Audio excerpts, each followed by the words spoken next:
नमस्कार, आप देख रहे हैं न्यूज नेशन में हूं पिनाज त्यागी। 3 बजे का वक्त हो गया है और हम हाजिर हैं 2022 के महादंगल को लेकर, आने वाले चुनावों को लेकर हमारी विशेष पेशकश। यूपी के सियासी बिसात पर हर किसी की नजरें टिकी हुई हैं। करीब 20% मुस्लिम वोटर पर सबकी निगाहें टिकी हैं। पहले असदुद्दीन ओवैसी ने यूपी की 100 सीटों पर चुनाव लड़ने का ऐलान किया, तो अब मुस्लिमों की नुमाइंदगी करने का दावा करने वाली पीस पार्टी ने 250 सीटों पर उम्मीदवार उतारने की बात कही है। अब आपको बता दें कि हैरान करने वाली बात यह है कि चुनावी दंगल में दोनों पार्टियां आमने सामने होंगी। ऐसे में सवाल यह है कि इससे किसे सियासी नफा मिलेगा और किसे होगा नुकसान। चर्चा करने के लिए हमारे साथ एक पूरा वरिष्ठ पैनल मौजूद है, लेकिन सबसे पहले एक रिपोर्ट देखिए, फिर आगे चर्चा को बढ़ाएंगे।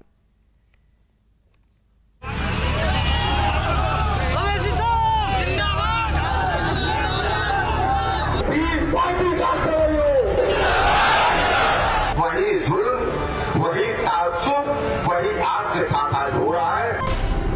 यूपी में ओवैसी वर्सेस अयूब, मुस्लिम voter confuse.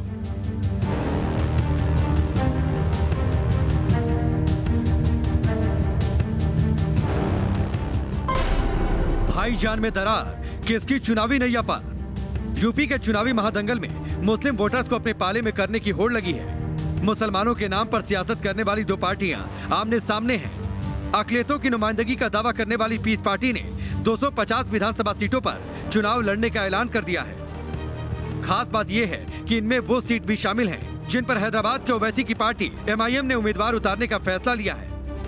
Doctor Mohammad Ayub की पीस पार्टी वही सियासी दल है जिसने 2012 के विधानसभा चुनाव में हर किसी को हैरत में डाल दिया था।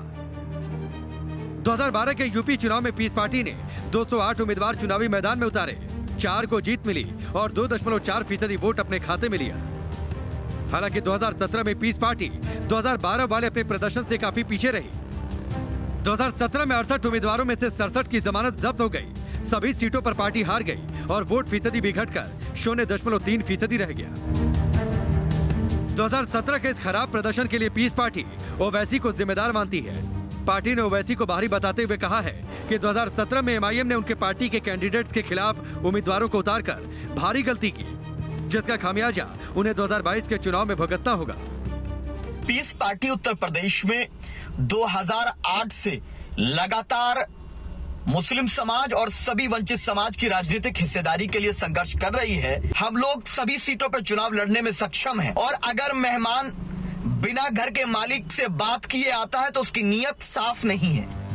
दरअसल ये लड़ाई यूपी के मुस्लिम वोट बैंक पर कब्जे की है। यूपी में मुस्लिमों की आबादी 20% है, 143 सीटों पर असर है, जबकि 70 सीटें ऐसी हैं जहां 20 से 30% मुस्लिम हैं, जबकि 73 सीटों पर मुस्लिमों की आबादी 30% से भी ज्यादा है। दो भाईजान के बीच मुस्लिम वोटों को लेकर जारी इस खींचतान में हर सियासी पार्टियां अपना नफा नुकसान तलाश रही हैं। आज कोई मजहब के आधार पर राजनीतिक दल बनाए और जनता का समर्थन हासिल करने की कोशिश करे तो उसे मिलने वाला नहीं है।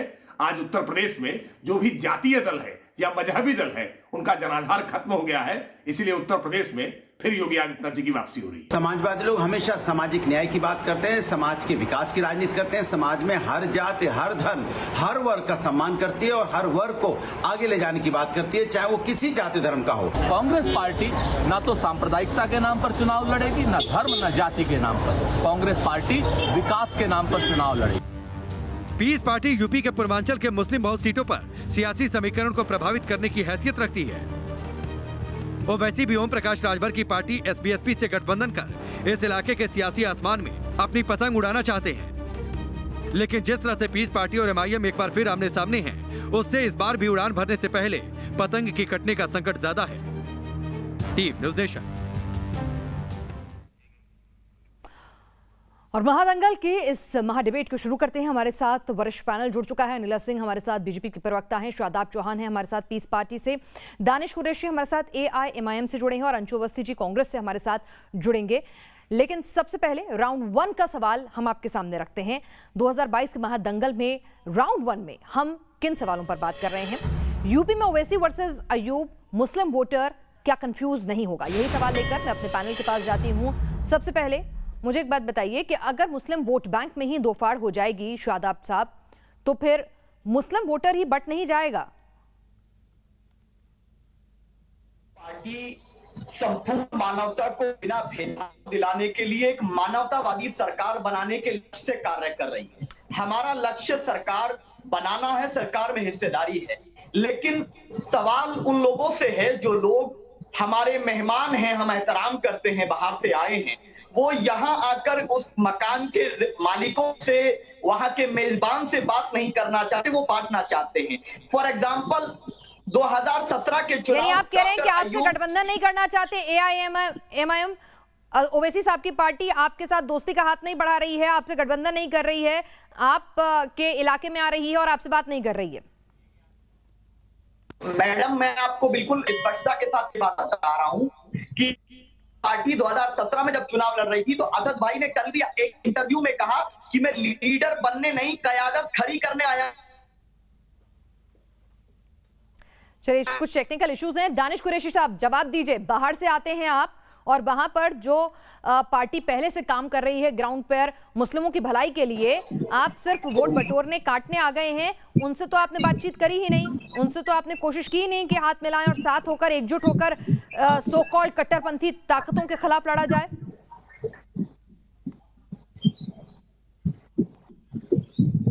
बात में कोई तथ्य नहीं है।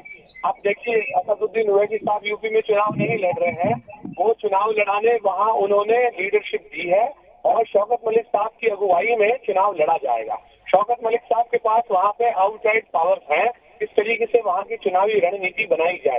तो शादाब चौहान साहब जो कह रहे हैं वो सीधा सीधा एलिगेशन कर रहे हैं वहाँ के लोकल लीडर्स को, जिन्हें लीडर्स बनाने की कोशिश में एआईएमआईएम लगी हुई है। आप याद रखिएगा कि असदुद्दीन ओवैसी साहब को हैदराबाद में हराने के लिए योगी और मोदी जब पहुंचे थे, तब शादाब चौहान साहब और डॉक्टर अयूब साहब कहाँ थे? तब तो उनका स्टेटमेंट नहीं आया था, या तब तो उनके समर्थन में वहां नहीं पहुंचे थे।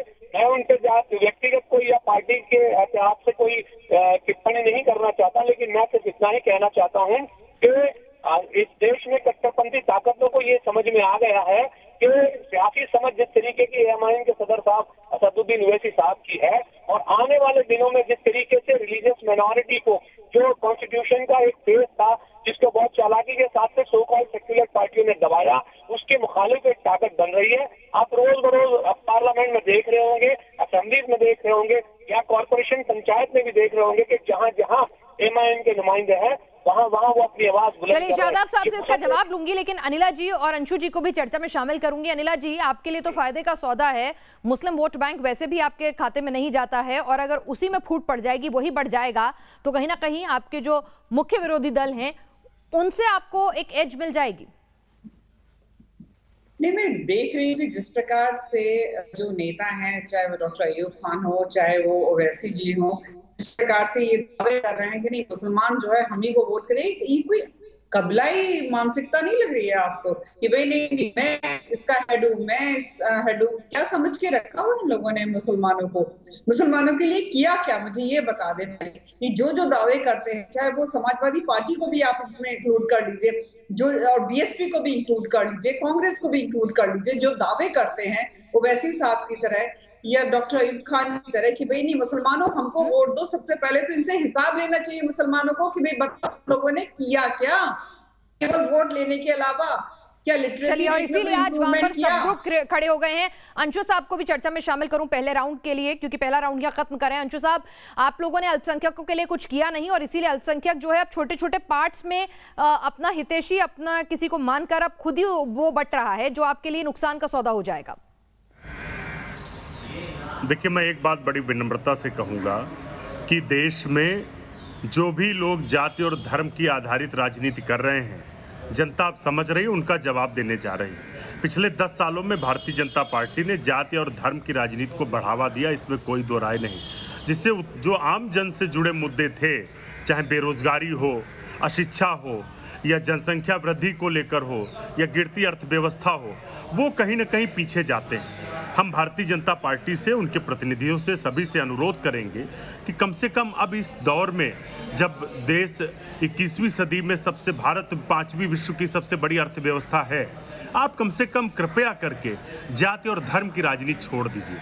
हमने बिल्कुल, कांग्रेस कभी पार्टी यही ने वजह है देश कि के लिए मंदिर किया। अगर हमने गांधी परिवार नवरत्न के सदस्य कंपनियां जाते बनाई हैं तो और देश खुद के लिए को बनाई, जनेऊधारी ब्राह्मण हमने बताते हैं, जब नौकरियां चुनाव दी तो आता है, सभी को दी। ये तो अफसोस हमने की बात है कभी साहब, सभी लोग dividation करते नहीं हुए किया। नजर आते हैं। बहरहाल भारतीय जनता राउंड पार्टी 1 में यहाँ सिर्फ और खत्म कर रही हूँ, सिर्फ राउंड 2 के dividation सवाल की तरफ बढ़ती हूँ। 2022 के महादंगल के राउंड 2 का सवाल अब ले लेते हैं।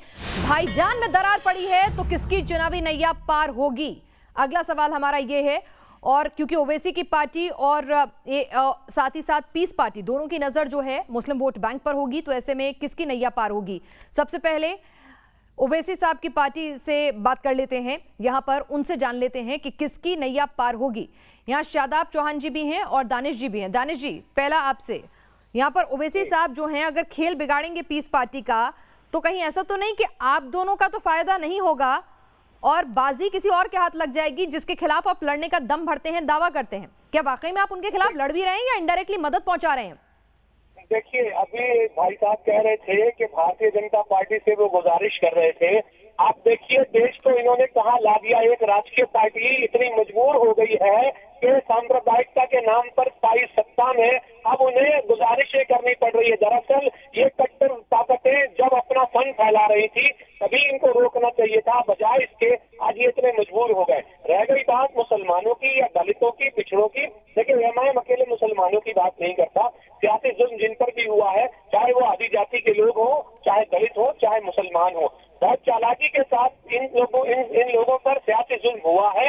हमारे यहाँ पार्लियामेंट में भी और असेंबलीज में भी, छोटी छोटी पंचायतों में भी आदि जाति समाज की जमीनें छीनी गई, दलितों से आरक्षण छीनने की शादाब चौहान साहब भी हमारे साथ हैं। शादाब साहब, अगर ये स्थितियां रहती हैं, एक वक्त था जब आपकी पार्टी ने बेहतरीन प्रदर्शन किया था, लेकिन 2017 में आते आते जमानत जब्त होने की नौबत आ गई थी क्योंकि मुस्लिम वोट बैंक कट गया था, बट गया था।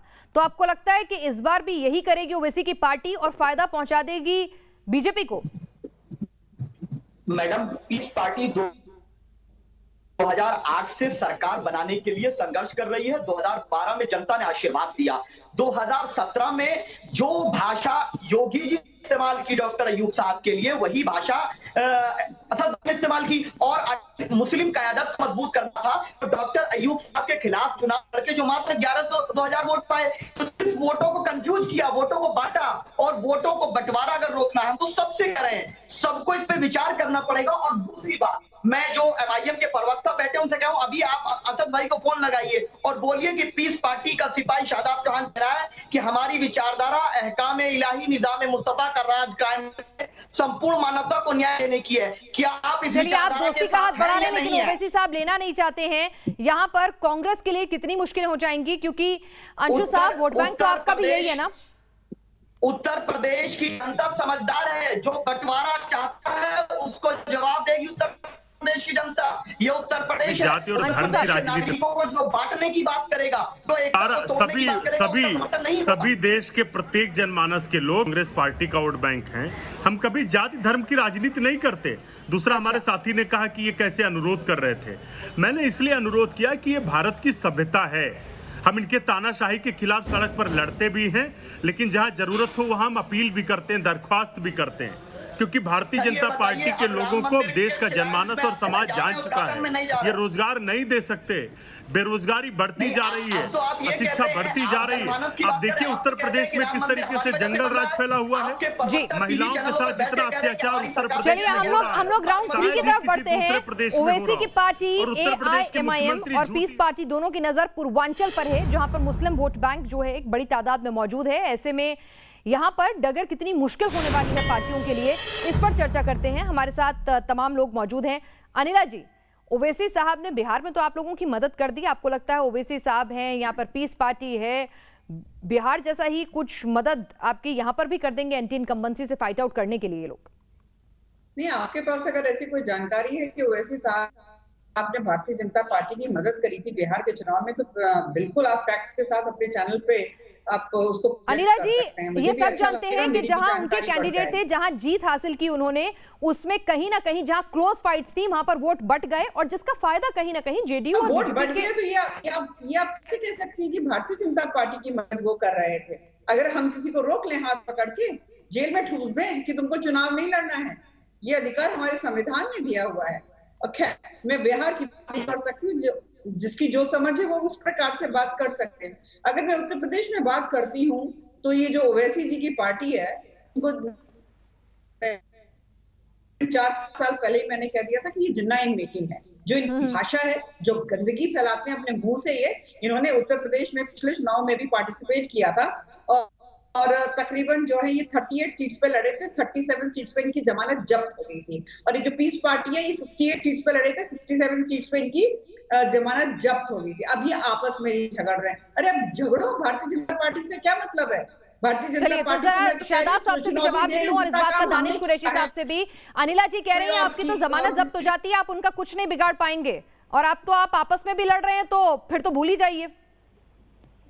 बिल्कुल, मैं अनिला जी को ये कहूंगा कि अगर हमारे असद भाई ना होते हैदराबाद से तो 2012 की तरह जब हमारी पार्टी ने 18 लाख वोट लिया था तो भाजपा हारी थी। 2017 में भाजपा जीती है जब वोट का डिवीजन हुआ है, क्योंकि उत्तर प्रदेश की संस्कृति को समझने के लिए उत्तर प्रदेश का नेतृत्व तो सबसे अहम है। इसीलिए हम कह रहे हैं मैडम कि आपकी जो नाकाम पॉलिसी है, जो जन विरोधी पॉलिसी है, पश्चिम उत्तर प्रदेश में गुज्जर समाज, जाट समाज और पाल सैनी समाज पीस पार्टी के साथ खड़ा हो रहा है। और आने वाले समय में जो किसानों का रोष है, जो बुनकरों के साथ अत्याचार की, चलिए वो तो चुनाव के नतीजे बताएंगे। दानिश कुरैशी साहब, आप लोगों की तो अस्तित्व नहीं है कुछ भी उत्तर प्रदेश में, उल्टा आप मुस्लिम वोट बैंक में सिर्फ सेंधमारी करते हैं, जीतना तो दूर की बात, जमानत जब्त हो जाती है आपकी। देखिए, न्यूज नेशन जैसा नेशनल चैनल अगर कुरैशी साहब की मौजूदगी की बहस कर रहा है तो फिर ये कौन कह रहा है कि हमारी मौजूदगी वहाँ नहीं है? अनिला जी ने कहा कि आपकी जमानत जब्त हो गई थी। हम बहुत ताकत के साथ चुनाव लड़ेंगे और ये जो भारतीय जनता पार्टी ने जो पूरे देश में एक सांप्रदायिक वातावरण खड़ा किया है, हम इसे तोड़ने के लिए जो लोग भी सियासी जुल्म के शिकार हैं उन्हें साथ लेकर आएंगे। हमारी कोशिशें हैं और कोशिश में कुदरत ने कामयाबी रखी है और हम उम्मीद करते हैं कि हम कामयाब होंगे, हम गरीब हम कामयाब होंगे। चलिए, आप सभी लोग इस चर्चा में शामिल हुए, आपका बहुत बहुत शुक्रिया। तो लड़ाई दिलचस्प होने जा रही है। ओवैसी साहब भी हैं, पीस पार्टी भी है, और बीजेपी, कांग्रेस और समाजवादी पार्टी, बहुजन समाज पार्टी पहले से ही मैदान में उतरे हुए हैं। तो देखना दिलचस्प रहेगा कि इस बार भाईजान किसको वोट डालेंगे, कौन बनेगा उनकी पसंद। छोटे से ब्रेक ले रुक रहे हैं, जल्द लौटेंगे। आप देखते रहिए न्यूज़ नेशन।